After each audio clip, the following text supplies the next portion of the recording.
Allô, salut Alex! Bonjour à tous et bienvenue au podcast L'Étoile filante. Donc, un petit rappel, on est l'Étoile du Haut. Donc, je me présente Alex Saint-Martin. Océane Bergeron. Donc, l'Étoile du Haut est un centre de périnatalité sociale qui dessert tout le territoire du Haut-Saint-François. Donc aujourd'hui, le podcast sera sur le thème de aider votre enfant à gagner de l'autonomie pendant l'habillage.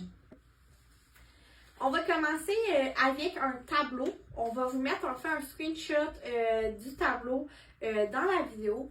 Donc, c'est un tableau qui résume un peu ce que votre enfant entre 0 et 5 ans fait lors de l'habillage. Entre 1 an et 2 ans, il peut enlever quelques morceaux de vêtements s'il est motivé, par exemple chapeau, bas, couche. Il collabore aussi à l'habillement en tendant les bras et les jambes. À 18 mois, il peut monter et descendre sa fermeture éclair.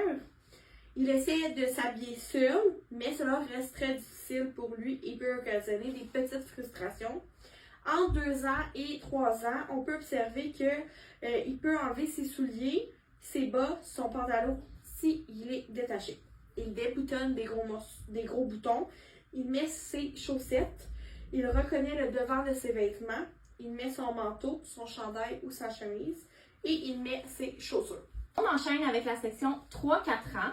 À 3 ans, il est capable d'enlever tous ses vêtements, sauf ceux trop serrés et qui passent par-dessus la tête. Il s'habille seul si ses vêtements sont larges, amples et placés correctement devant lui.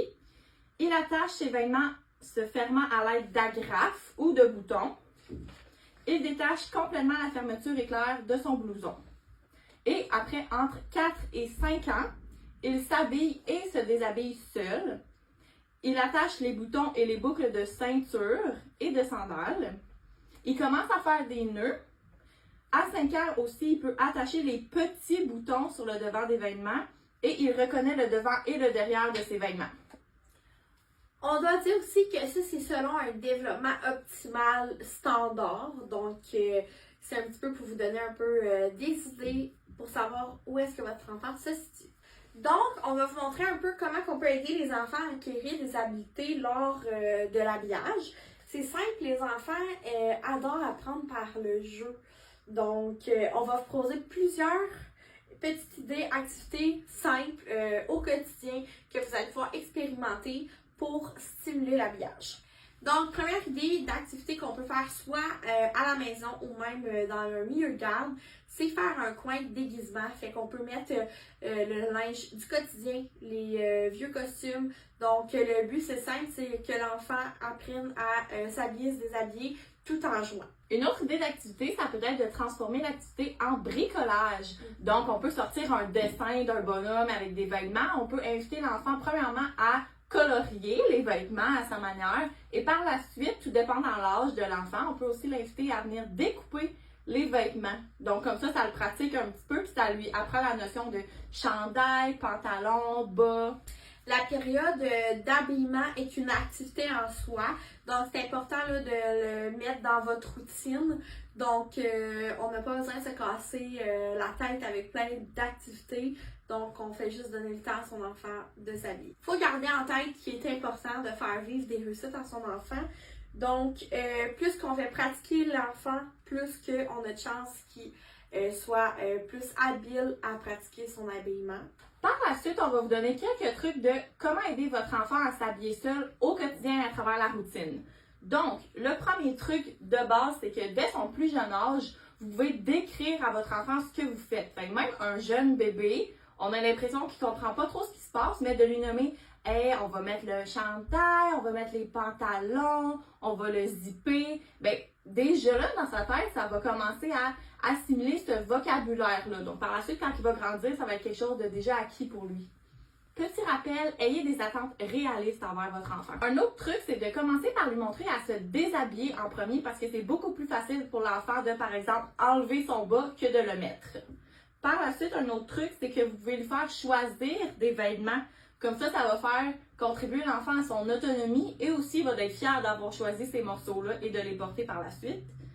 Un autre truc, c'est de miser sur l'autonomie en lui facilitant la tâche au début. Par exemple, on va y aller avec des vêtements qui sont un petit peu plus lousses, plus amples, qui sont faciles à enfiler. Une autre chose importante, c'est apprendre à s'habiller seul. Ça signifie aussi d'apprendre le schéma corporel. Donc, lorsqu'on veut en profiter pour apprendre à s'habiller, ben ça permet aussi d'apprendre à l'enfant à connaître les parties de son corps. C'est important aussi de créer une routine. Donc, c'est sûr que pour l'enfant, quand c'est plus stable, c'est plus facile pour lui d'apprendre. Donc, de l'inclure dans la routine, c'est super important. C'est important de ranger là, ses vêtements à la disposition des enfants. Par exemple, on est mieux d'éviter de mettre les vêtements accrochés dans l'armoire.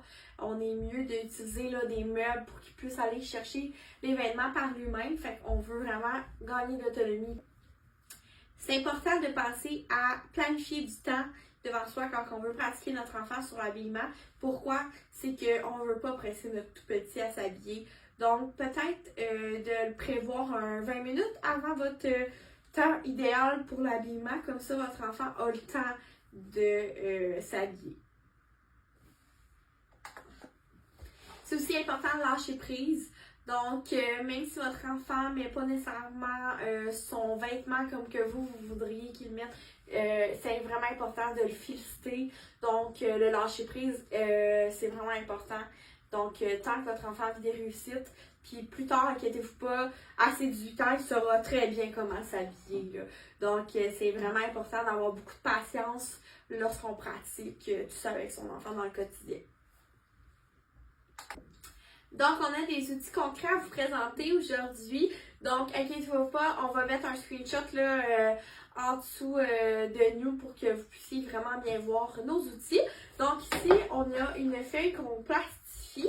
Donc, ça décrit vraiment les étapes de l'habillage. Donc, on demande à son enfant qui est par exemple en pyjama ou en sous-vêtements d'aller s'habiller. Donc, ici, c'est vraiment avec des pictogrammes. On voit clairement les étapes 1, 2, 3, 4, 5, 6, 7 de comment son enfant doit s'habiller et dans quel ordre.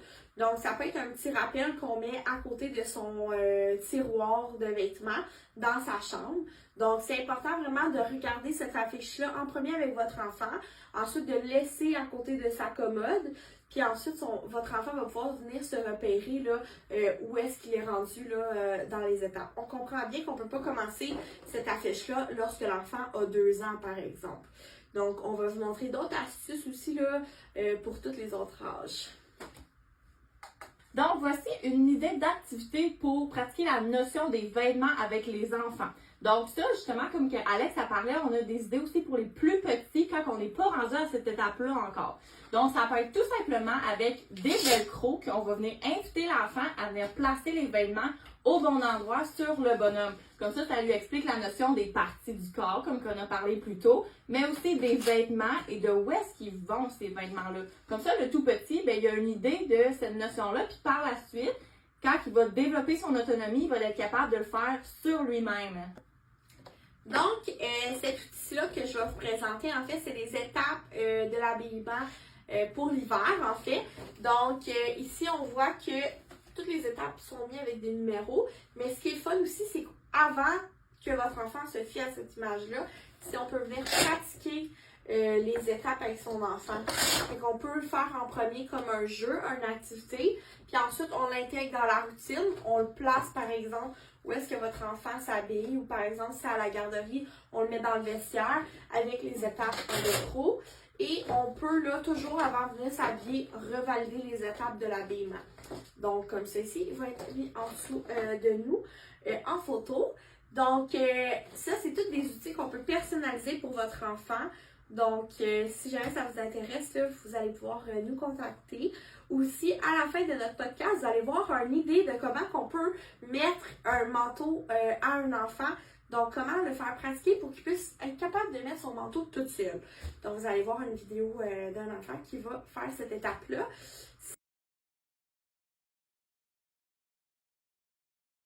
Merci de votre écoute et au prochain podcast! Yeah!